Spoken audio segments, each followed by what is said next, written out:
Good morning friends, welcome to YouTube Federal Academy. Friends, हम लोग 12th NCERT mathematics कर रहे थे और क्वेश्चन नंबर 16 तक शायद कर चुके थे। आज हम लोग मिसलेनियस का क्वेश्चन नंबर 17 करते हैं, जो कि लास्ट क्वेश्चन है। तो देखिए दोस्त, अब हम लोग question number 17 first of all लिख लेते हैं।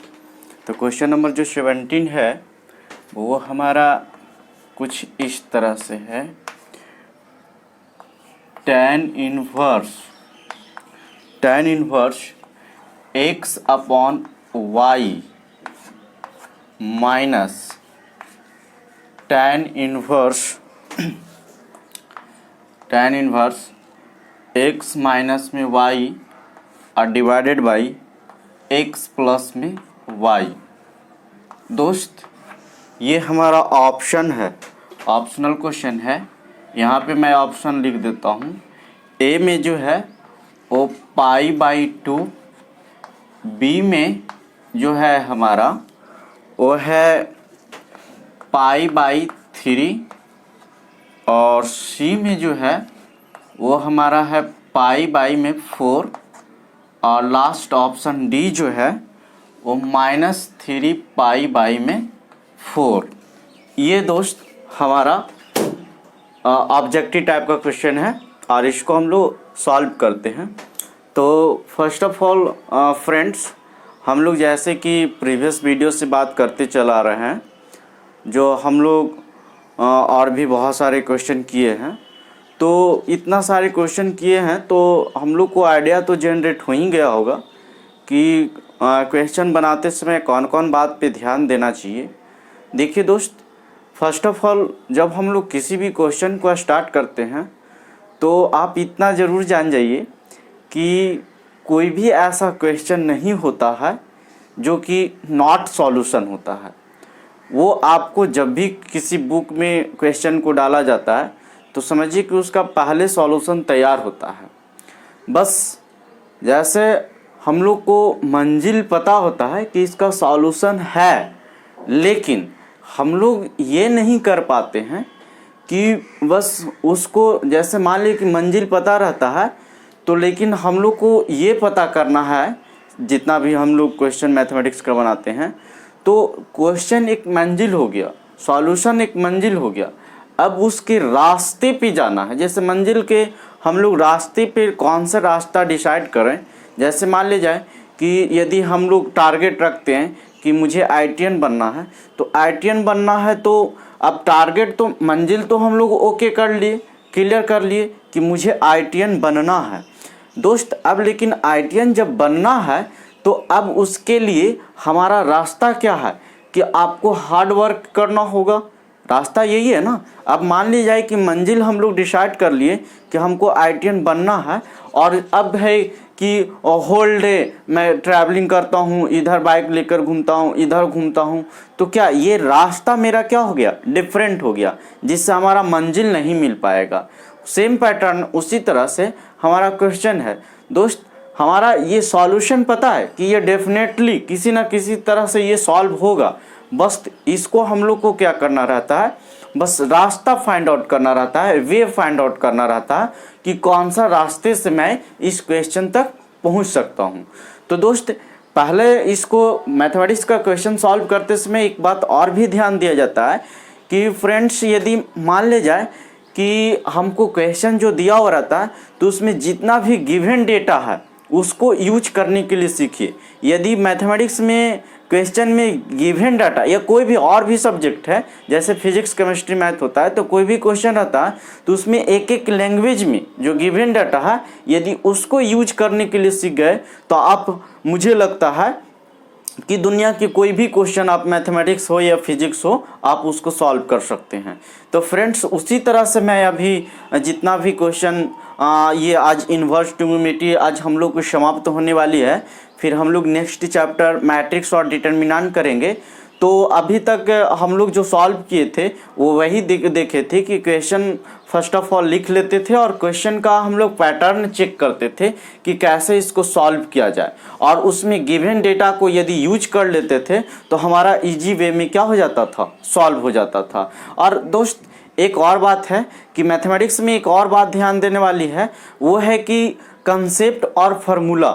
यदि आपको कंसेप्ट और फार्मूला क्लियर है तो इसके लिए आपको क्या कीजिए कि जैसे मान लीजिए कि 12th के आप मैथमेटिक्स सॉल्व कर रहे हैं तो एक छोटी सी नोट्स बनाइए जिसको वार नोट्स कहते हैं। वार नोट्स में क्या कीजिए कि आप छोटी छोटी, जैसे मैं ये साइड में या तो अपना साइड में जो भी है उसको मैं फार्मूला लिख देता हूँ या तो कंसेप्ट बनाता हूँ, तो उस छोटी सी नोट्स में जिसको आप वार नोट्स कहते हैं उसमें आप उसको लिख लीजिए और रटिए नहीं। यहाँ देखिए 12th का सिलेबस है, यहाँ रटेंगे तो आपका कुछ नहीं हो पाएगा, समझे। रटना नहीं है यहाँ, जितना देखिए हमारा मेमोरी जो होता है वो दो टर्म होता है, एक शॉर्ट टर्म मेमोरी, एक long term memory. Short term memory जब फुल हो जाता है तो उसमें क्या होता है कि डिलीट हो जाता है, और यदि कोई बात कोई मैटर यदि लॉन्ग टर्म मेमोरी में हमारा चला जाए तो वो हमारा सदा के लिए अपना हो जाता है। जैसे मैं एक एग्जांपल आपको देता हूँ कि हम लोग बचपन में छोटे क्लास में हम लोग क ख पढ़े थे, क्या क हम लोग कभी भूलते हैं क्या? क्यों इसलिए नहीं भूलते हैं कि वो हमारा इतना बार मेरे आंखों के सामने से गुजर चुका है, उसको मैं इतना बार देख चुका हूँ कि वो लॉन्ग टर्म मेमोरी में हमारा चला गया। और दोस्त ये बात ध्यान दीजिए कि यदि कोई मैटर लॉन्ग टर्म मेमोरी में हमारा चला जाता है तो वो बात कभी डिलीट नहीं होता है। तो यदि लॉन्ग टर्म मेमोरी में यदि किसी मैटर को आप भेजना चाहते हैं, लॉन्ग टर्म मेमोरी में यदि भेजना चाहते हैं, तो इसके लिए आपको क्या करना होगा कि किसी भी मैटर को रटने की बजाय उसको ज़्यादा से ज़्यादा टाइम क्या कीजिए, रीड कीजिए। ठीक है दोस्त, जो उसको क्या करना है, ज़्यादा से ज़्यादा टाइम उसको रीड करना। हाँ फ्रेंड्स, हम लोग बात कर रहे थे कि ज़्यादा से ज़्यादा टाइम उसको क्या करना है, रीड करना। वो जितना टाइम्स आपकी आंखों के सामने गुजरेगी उतना वो लॉन्ग टर्म मेमोरी में आपका सेट हो जाएगी। तो दोस्त 12 का हम लोग तैयारी कर रहे हैं, इसलिए हम लोग को खूब अच्छी तरह से मेहनत भी करना है। और देखिए स्मार्ट मेहनत करने के लिए सीखिए। एक होता है कि हम लोग हो दिन रात मतलब उसको रीड कर रहे हैं, तो वो भी नहीं चाहिए। ऐसा आप लेबर कीजिए, स्मार्ट लेबर जिसको कहते हैं, कि स्मार्ट लेबर में क्या कहते हैं कि बहुत कम टाइम में बहुत ज़्यादा से ज़्यादा गेन कीजिए। ये नहीं कि होल डे रखे हुए हैं और आप जब ये स्टडी टेबल से उठे तो आपसे कोई पूछ रहा है कि a+b के होल स्क्वायर क्या है, आपको पता नहीं है, तो उतना लॉन्ग टाइम तक पढ़ाई करने की कोई ज़रूरी नहीं है। उसको मैं टाइम पास मानता हूँ दोस्त। और बस स्मार्ट वर्क कीजिए कि आप उतना ही देरी पढ़िए जितना देरी आपको मेमोरी पावर काम करता है, जितना कैचिंग पावर स्ट्रांग कैच करता है, उतने ही देरी आप पढ़िए किसी चीज़ को। ज़्यादा टाइम व्यर्थ करने से कोई फ़ायदा नहीं। अब बाकी दोस्त आप फुली जो काम में हैं उस काम में एंजॉय कीजिए और एंजॉय करते हुए पढ़िए, समझे दोस्त। जैसे मान ले जाए कि कभी कभी क्या होता है कि हम लोग दिमाग में बैठा हो रहता है कि नहीं मुझे 12th की तैयारी करना है, अब मैं क्या करूं, कैसे करूं। तो वो दोस्त क्या है ना कि वहाँ पे आप यदि दिमाग में ये सेट हो गया है कि मुझे 12 की तैयारी करना है और ये आप दिमाग को प्रेशराइज कर दिए कि मुझे तैयारी कर रहा है और मैं तैयारी कर नहीं रहा हूँ, तो ये गलती है दोस्त। आप मुझे ये कहना है कि यदि आप किसी भी काम में जाइए, किसी भी काम करें, वहाँ पर यदि दिमाग में हर एक बात पर यही सेट हो गया है कि 12 की तैयारी करना है, तो जब आप तैयारी करने आएंगे तो आपको जब स्टडी टेबल पे बैठेंगे तो वहाँ पे ये ध्यान जाएगा कि दोस्त जैसे वहाँ पे ये ध्यान जाएगा कि मैं इतना मेहनत कर रहा हूँ, मैं खेल नहीं रहा हूँ, ये नहीं कर रहा हूँ, ये नहीं कर पा रहा हूँ, चूँकि 12 की तैयारी करने की वजह से मैं ये नहीं कर रहा हूँ, वो नहीं कर रहा हूँ। जिससे क्या होगा कि जब स्टडी टेबल पे बैठेंगे तो पढ़ने में मन नहीं लगे और ज़्यादा उसी सब पे ध्यान जाएगा कि इसके बाद ये करूँगा, वो करूँगा। मतलब आफ्टर 12 प्लानिंग ही बनाने में आपको टाइम चला जाएगा। इसलिए कोई प्लानिंग नहीं कीजिए। आप खेलने जाइए तो खूब मस्ती से खेलिए, पढ़ने जाइए तो खूब मस्ती से पढ़िए। किसी भी काम में दूसरा काम को इन्वॉल्व मत कीजिए। खेलने के टाइम रीडिंग का, आप स्टडी का उसको इन्वॉल्व नहीं कीजिए, और जब स्टडी के टाइम थिंकिंग का इन्वॉल्वमेंट कीजिए। दोस्त बहुत सारा बात हो गया और भी हम लोग को बात होते रहेगा। अब हम लोग क्वेश्चन को सॉल्व करते हैं कि कैसे इसको किया जाए। तो हमारा दोस्त देखिए यही है हमारा tan और इसको हमारा ये ऑप्शन चूज करना है। तो फर्स्ट ऑफ ऑल हम लोग ये जानते हैं, ये तो सिंपल क्वेश्चन है, हम लोग ऐसा बहुत सा क्वेश्चन कर चुके हैं। बस मैं साइड में लिख सकता हूँ कि देखिए दोस्त हम लोग जैसे देखें कि यहाँ tan इनवर्स x और माइनस में tan इनवर्स y, ये तो इसका फॉर्मूला हम लोग क्या जानते थे दोस्त, tan इनवर्स x माइनस में y और डिवाइडेड बाई 1 प्लस में xy। दोस्त फार्मूला जरूर आप लिखते चलिएगा, कॉपी में फार्मूला जरूर लिखते चलिएगा। फार्मूला विदाउट फार्मूला आप किसी क्वेश्चन को थिंकिंग नहीं कर पाएंगे।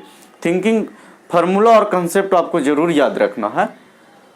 तो फ्रेंड्स अब हम लोग देखिए इसी पैटर्न पे इसको आगे लेकर बढ़ता हूँ। तो यहाँ पे हमारा हो जाएगा tan inverse x plus Y. देखिए x, तो दोस्त यहाँ पे हमारा जो x का रोल कर रहा है वो x अपॉन y, और जो y का रोल कर रहा है ये हमारा पूरा टर्म y का रोल कर रहा है। इसलिए अब यहाँ पे जहाँ ये जो फॉर्मूला है इसमें जहाँ x है वहाँ पे मैं पुट करूँगा x अपॉन y, और जहाँ पे y है वहाँ पे मैं पुट करूँगा x माइनस वाई और x प्लस में y। मतलब ये हमारा रोल कर रहा है। तो मैं इसी फार्मूला पर इसको अरेंज करता हूँ। तो पहले है x माइनस वाई, यानी कहने का मतलब x अपॉन वाई और माइनस x माइनस वाई और divided by x plus Y, यानी ये हमारा x का रोल हो गया। अच्छा 1 प्लस में एक्स वाई, यानी x अपॉन वाई और इनटू में x माइनस में y और डिवाइडेड बाई में x प्लस में y। यानी दोस्त हमारा हो क्या गया, ये जो टर्म हो गया वो हमारा x का हो गया, x का रोल कर रहा है, और ये होल टर्म जो हो गया वो हमारा क्या हो गया, y का टर्म में यूज कर रहा है। तो वहाँ इसी तरह से देखिए यहाँ पे हमारा ये हो गया x हो गया और ये टर्म क्या हो गया, y हो गया। तो फ्रेंड्स देखिए यहाँ पे हमारा x माइनस वाई, तो x माइनस वाई 1 प्लस में एक्स वाई मैंने इसको लिख दिया। अब दोस्त इसको हम लोग आगे लेकर बढ़ते हैं। तो इधर मैं इरेज करता हूँ, इसको आप लोग लिख लीजिए। बहुत और भी लिखे हैं, यदि याद हो गया है तो ठीक ही अच्छी बात है, यदि याद नहीं हुआ है तो आप इसको लिख सकते हैं। इरेज कर रहा हूँ।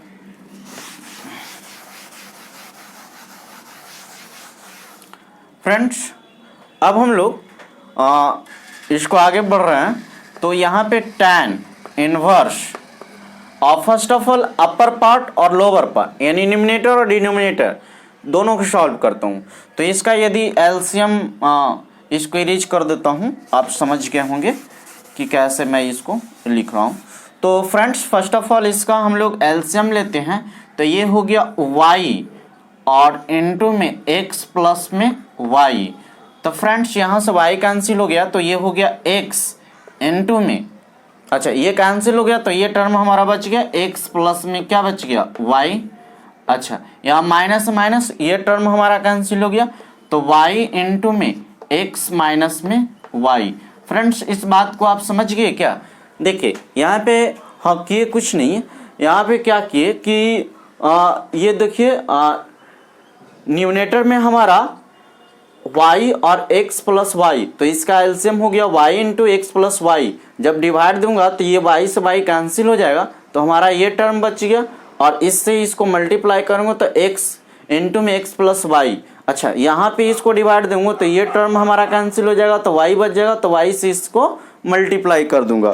फ्रेंड्स अब हम लोग देखिए इसमें डिनोमिनेटर को सॉल्व करता हूँ। तो इसका भी एलसीएम क्या हो जाएगा, इसका भी एलसीएम जो हो जाएगा y इंटू में x प्लस में क्या हो जाएगा, y। तो फ्रेंड्स यहाँ कुछ नहीं है तो वो 1 है, तो इसको यदि मैं लिखता हूँ तो ये होल टर्म में यही आ जाएगा y और इनटू में x प्लस में y। ठीक है दोस्त, यही टर्म यहाँ पे चला जाएगा। एडिशन ऑफ फ्रैक्शन आप लोग जानते ही होंगे, अगर जो नहीं जानते हैं तो फिर कमेंट बॉक्स में कमेंट कीजिए। ठीक है, कमेंट बॉक्स में कमेंट कीजिए, आपको अलग से क्लास लगा दिया जाएगा। हाँ, ये कैंसिल हो गया। हाँ, यहाँ पे आइए, ये कैंसिल हो गया तो हमारा 1 हो गया। तो यहाँ से हो गया x इंटू में x माइनस में y। फ्रेंड्स, ये टर्म हमारा क्या हो गया, कैंसिल हो गया। तो मैं अब यहाँ से लिखता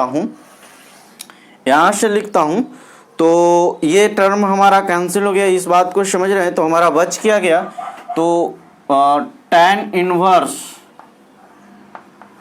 इनवर्स, अच्छा मल्टीप्लाई मैं कर देता हूँ, यहीं पे कर देता हूँ, थोड़ा ध्यान दीजिएगा।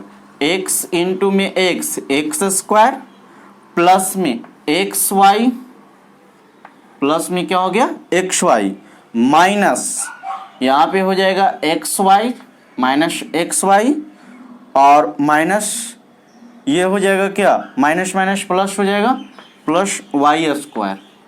ये हमारा टर्म हो गया।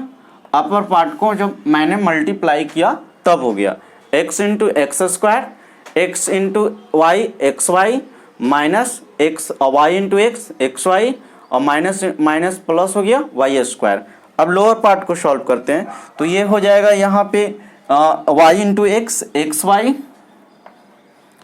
y into X X Y, plus y square, y into Y Y square, plus यहाँ पे आ जाइए, तो ये हो जाएगा हमारा एक्स स्क्वायर, यानी x into X x square, और ये माइनस में एक्स वाई हो जाएगा। ये टर्म हमारा आफ्टर मल्टीप्लाइड, जब हम लोग मल्टीप्लाई किए तो ये टर्म हो गया। अब फ्रेंड्स यहाँ पे एक्स वाई और एक्स वाई, फ्रेंड्स देखिए एक्स वाई और एक्स वाई से कैंसिल हो गया, और यहाँ पे भी एक्स वाई और एक्स वाई से कैंसिल हो गया, जितना माइनस उतना प्लस। तो हम लोग क्या करते हैं, उसको कैंसिल कर देते हैं। तो हम लोग उसको क्या कर दिए दोस्त, कैंसिल कर दिए। अब हमारा यहाँ पे टर्म क्या बचेगा, तो इसको मैं लिखता हूँ, तो ये हो जाएगा tan इनवर्स एक्स स्क्वायर और प्लस में वाई स्क्वायर, और सेम यहाँ पे भी वही टर्म बचा, एक्स स्क्वायर और प्लस में क्या वाई स्क्वायर। फ्रेंड्स, ये हमारा सॉल्व करने के बाद आया। तो फ्रेंड्स देख रहे हैं कि एक्स स्क्वायर में same quantity Y square add है, और लोअर पार्ट में भी यही है, एक्स स्क्वायर में same quantity Y square add है। तो इसको मैं क्या कर दूंगा, कैंसिल कर दूंगा, और जब कैंसिल कर दूंगा तो हमारा क्या हो जाएगा, तो ये जब मैं यहाँ पे कैंसिल करके और इसको क्या लिखूंगा, तो ये हो जाएगा tan इनवर्स 1, और दोस्त tan इनवर्स 1 यानी क्या, पाई बाई 4। तो इसको मैं क्या लिखूंगा, पाई बाई 4। हमारा आंसर कौन सा है, पाई बाई 4, तो सी। तो हमारा सही कौन हुआ, सी, यानी करेक्ट आंसर हमारा क्या हो गया, सी। फ्रेंड्स, एक बात आपसे रिक्वेस्ट करूंगा कि चैनल को लाइक सब्सक्राइब और कमेंट जरूर कीजिए, ताकि आपका यदि लाइक और सब्सक्राइब आता है तो मुझे प्रोत्साहन मिलती है, और मैं उतना ही जोश के साथ, उमंग के साथ वीडियो बनाऊंगा। यह आपका, यानी कहने का मतलब आपका सब्सक्राइबर ही मेरा मेहनत का फल है। सो इसलिए दोस्त, आप लोग बिना सब्सक्राइब करना ना भूलें। थैंक यू दोस्त, थैंक यू।